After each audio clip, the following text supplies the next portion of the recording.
इस कहानी को कार्तिक माह की पूर्णिमा से अगले दिन प्रतिपदा अर्थात पड़वा को सुना या पढ़ा जाता है और वर्ष 2023 में यह कहानी 28 नवंबर 2023 दिन मंगलवार को कही जाएगी। एक बार की बात है, 4 चिड़ियाँ थीं। वह चारों ही कार्तिक का स्नान किया करती थीं। पड़वा के दिन उन्होंने सोचा कि खिचड़ी बनाते हैं और सभी ने मिलकर घी, चावल तथा दाल का जुगाड़ किया और खिचड़ी बनाई। सबने सोचा कि पहले नहाकर आते हैं, फिर खिचड़ी खाएंगे।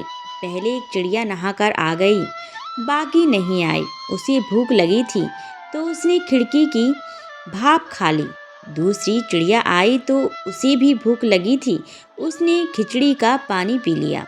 तीसरी ने खिचड़ी खा ली तो चौथी ने खिचड़ी की खुरचन खा ली। खाने के बाद चारों मर गईं। जिस चिड़िया ने भाप खाई थी वह राजा के घर राजकुमारी के रूप में पैदा हुई। जिस चिड़िया ने खिचड़ी का पानी पिया था वह कुमार के घर पैदा हुई। जिसने खिचड़ी खाई वह ब्राह्मण के घर जन्म लेती है और जिसने खुरचन खाई वह हथनी के रूप में जन्म लेती है। कुमार की लड़की राजा के यहाँ दासी बन गई।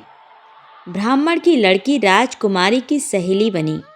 हथनी भी राजा के यहाँ आ गई। राजकुमारी बनी चिड़िया को पिछले जन्म की सभी बातें याद थीं। राजकुमारी का विवाह हुआ तो उसने राजा से कहा कि मैं अपने साथ इस दासी और अपनी सहेली को भी ससुराल ले जाऊंगी। तो राजा ने कहा ठीक है, ले जाना। राजकुमारी फिर भी नहीं गई तो राजा ने पूछा, तब उसने कहा कि मेरे साथ इस हथनी को भी भेज दो।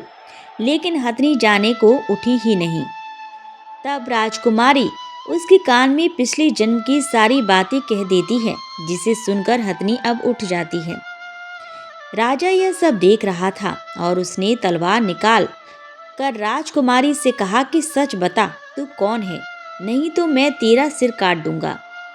राजकुमारी ने राजा को सभी बातें सच सच बता दी, पिछले जन्म की बातें सभी। राजा सुनकर बोला कि यदि कार्तिक स्नान का इतना महत्व है तब हम भी जोड़े से कार्तिक स्नान कर दान पुण्य करेंगे।